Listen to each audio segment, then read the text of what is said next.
Hey guys, I'm back. This is my review of part two of the Carlos King and NeNe Leakes interview. Now, everybody's been a buzz about the second part. And the biggest issue that I'm going to start with that many people have stated, I think that I've even mentioned in my first podcast about the interview, is that NeNe lacks accountability. I think we, the viewers, the listeners, wanted to hear more or get a little bit more humility from this interview. Okay, we know that she is a great reality star. She absolutely placed Real Housewives of Atlanta on the map. Um, the franchise, everything. I mean, she really, she did her thing. Okay, so give her flowers. They are just due. Okay, they are absolutely just due. But at the same time, we're not going to sit up and act like NeNe didn't get to a point of which she felt like she was bigger than the show. As if she didn't get to a point where she felt like, because I have these other opportunities, therefore, I don't value it as I did, day one. Okay. That's what it was giving. And I personally felt that she was ushering herself out when she started getting roles on the new normal and working with Ryan Murphy. I thought she was really ushering her own self out. I'm not realizing that so was the network looking at this as well in the same manner. Now y'all have to understand, it is a business. It is a business. And if you're not going to be around, or this has spearheaded your career, which I don't see an issue with that, I can understand scaling back. I do, you know. But let's talk a little bit about some of the things that she did mention. Like they started talking about the lawsuit. Now, NeNe was quick to say, very quickly, she said, "Look, I can't really say a lot. It is still ongoing litigation. So this has not been resolved. For those people that have saying that the situation has been resolved, it apparently isn't. Or she's unable to say a lot about whatever. If there was resolved, she's unable to say exactly what's been brought up, what specifically is going on, the talks or whatever. I don't know if they actually reached a settlement. I remember hearing and reading that she got a $5 million settlement allegedly and all of that. And so I don't know, but at this point, she says she's limited on how much she can say. So whether it's resolved or not, she can't really talk a lot about it. But what she will say is that she felt like she got unfair treatment, and being as the person who built the house, the Real Housewives of Atlanta, and all of that good stuff, she felt like she was treated unfairly. She felt like other people got away with things that she couldn't, such as Kim Zolciak. She felt like Kim Z, was able to pick and choose. Well, she didn't hardly go on any trips. And she said, and NeNe was like, look, oftentimes many of us did not want to go on these cash trips because we knew what it consisted of. We knew that it was going to be about the mess. We knew it was going to be confusion and conflict and messiness and drama. So no, we didn't want to go on many of these trips, but Kim was able to say, oh, I got kids, or I got this, or whatever was going on. She was able to get out of it. And these cash trips were mandatory trips.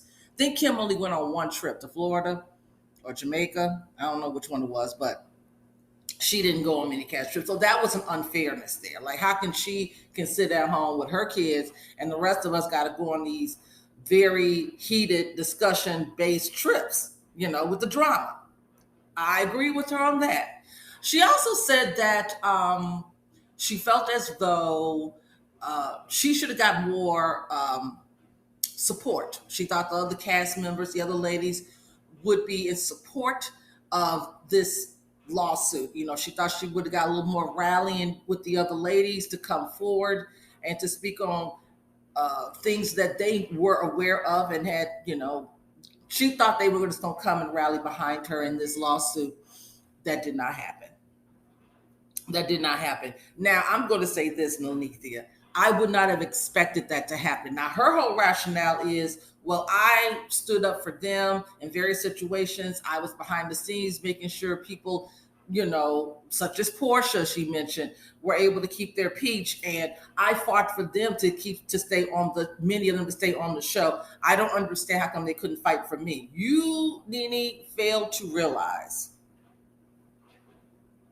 none of those ladies were going to go up against the network and fight for you when they all have said to some degree how you were not kind to them.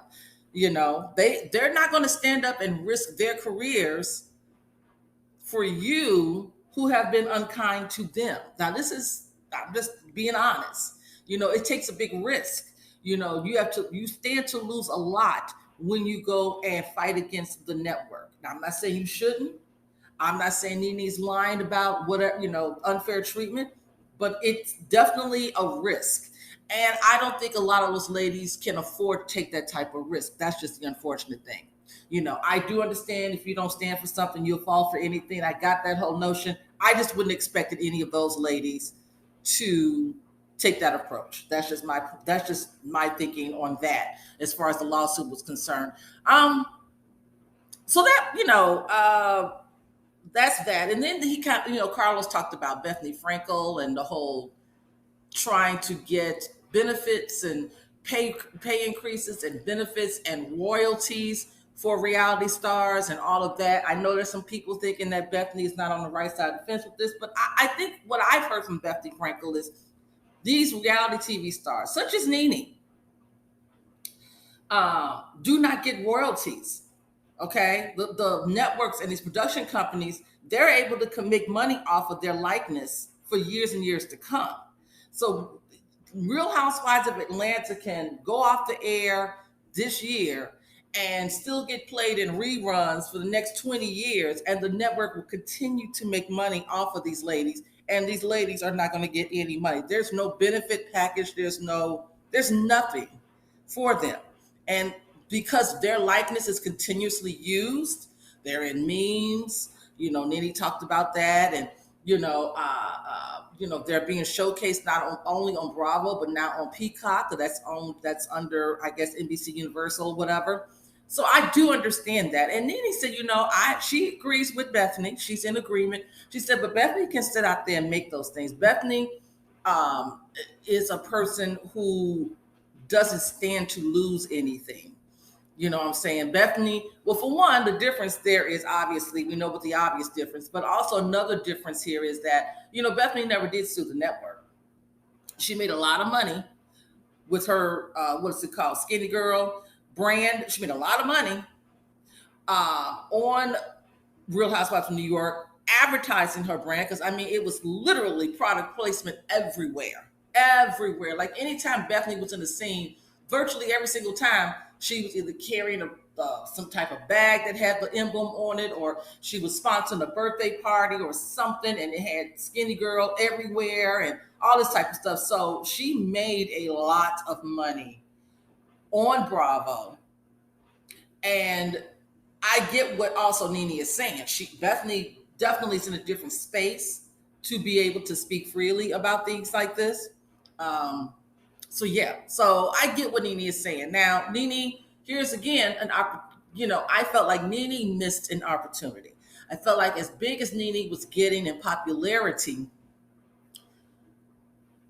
she didn't really, I don't know who a business manager was, but there was a lot of places that while she was really hot, that could have taken her on.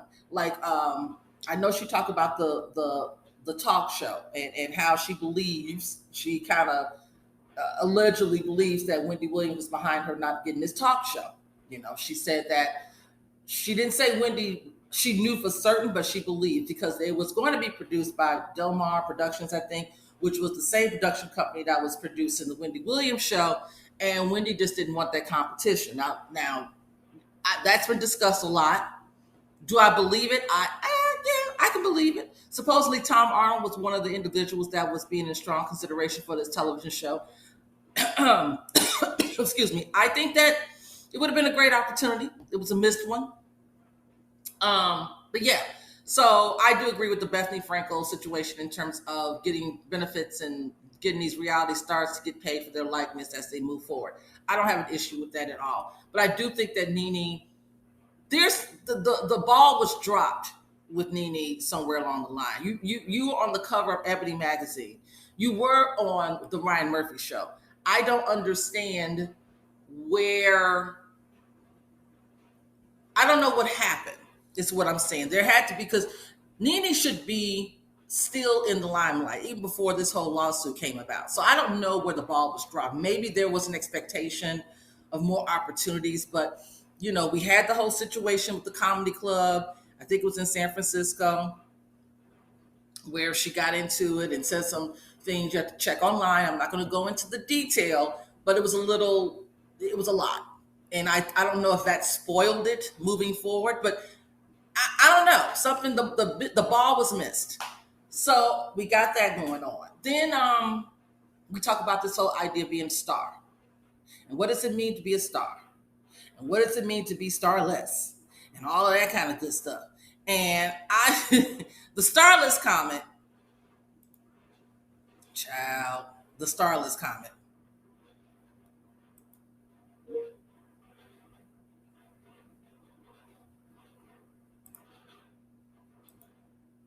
Hold on. I'm sorry. I'm trying to do two things at once. um, the starless comment.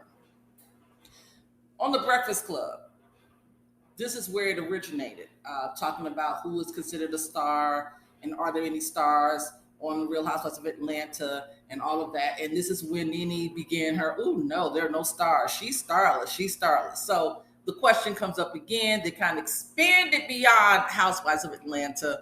But as far as anybody currently on the Housewives of Atlanta, none of them are stars. According to NeNe, they're starless. The only one who has potential, like rides the cusp of star power, according to NeNe, is Kenya Moore. I said, oh God. And she goes on and she praises Kenya about, when she met Kenya, she was happy to meet her. And she was the Black Barbie doll. She was Miss USA and all of that good stuff. She said she was the only one that had the potential of being a star. Now, I don't understand how she felt like Kenya had the potential to be a star, but she's just starless. And NeNe is so much of a star. NeNe fails to understand and realize that there are women that were on that franchise, the Housewives of Atlanta franchise, that were known celebrities / stars before they got on the show, the Housewives of Atlanta. She doesn't look at Candy as being a star. Now, Candy was well known as a member of Escape, singer, songwriter, entrepreneur. Now, when Candy came on the show, I didn't know her about being an entrepreneur, but I did know her to being a member of Escape. I did know her to be a songwriter and producer. I knew she's won Grammys. So I knew who Candy Burris was. I was very familiar with who the lady was. She definitely was a star. She was an entertainer, is an entertainer. So I was a little confused when NeNe was like, she's starless. Now, if you want to say that she doesn't have the personality that draws people into reality television, like when they think of Housewives of Atlanta, who was the most, I guess, boldest characters, if you will, NeNe is definitely at the top of the list. Kenya is definitely on that list. These are the more extroverted people. Well, they seem to be. They have that boisterous personality on there. So yes, it would be NeNe. Yes, it would be Kenya. Who else that had that type of personality? Beyond the two of them, it gets a little. Well, Portia. Portia eventually became that. I would say Portia. Not Phaedra, not Kim Zolciak, not Sheree, okay, not Deshawn Snow, whatever her, I don't know if she went back to her maiden name, not her. Cynthia was a well-known model. Some people didn't know who she was. NeNe said she didn't know who she was, but Cynthia was definitely a celebrity and a known model in the industry. So I would give Cynthia, but she wasn't a boisterous personality on the show. She just wasn't.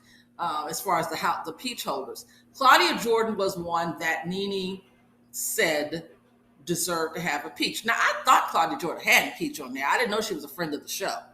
But NeNe's thinking on Claudia was that Claudia was the only one that really can go toe to toe with her and match her read for read. And she said that whole situation, I think it was in Hawaii, the whole thing. She said Claudia was really getting at it. Claudia was making it work, and Claudia was making her work. She said so she felt as though she told the producers that that girl deserves to have a peach. Now, the way that we perceived Claudia, and even in my reviews of at the time that one season that she was on there, it looked like Claudia was trying really hard to get NeNe's attention. It looked like she was always chasing after NeNe for a scene to get noticed, but Claudia Jordan on her show, Fox Soul TGIF, was saying there were a lot of interactions that they chose to cut out. They put in scenes where you're not seeing the whole conversation, and it looks like I'm running after people to try to have a scene, and it was never that case. And apparently, NeNe is also sided with Claudia on that, because NeNe was like, "Yeah, that girl, she's the girl, put her on the show." So it wasn't as if we saw things the way it played out. So she felt, I don't know if she thinks that Claudia's starless, but she felt like she should have had a peach. There's a difference between being an outrageous personality, being the loud one, being the one that's over the top, and then having more of a calming demeanor. I know people say Candy is boring and all of that. Candy just don't have that loud personality. She's just not an over the top person. So, and I don't think it's necessary I think it would be hard to watch an ensemble cast and everybody's loud, over the top, overbearing. That would be very difficult to watch. You need some balance. Okay. So anyway, the starless comments. Oh, and she talked about Giselle and Robin, and she said that neither one of them, they're both starless, and Robin got in her feelings about it. Girl, I wouldn't have responded to that. I just would have left that one alone.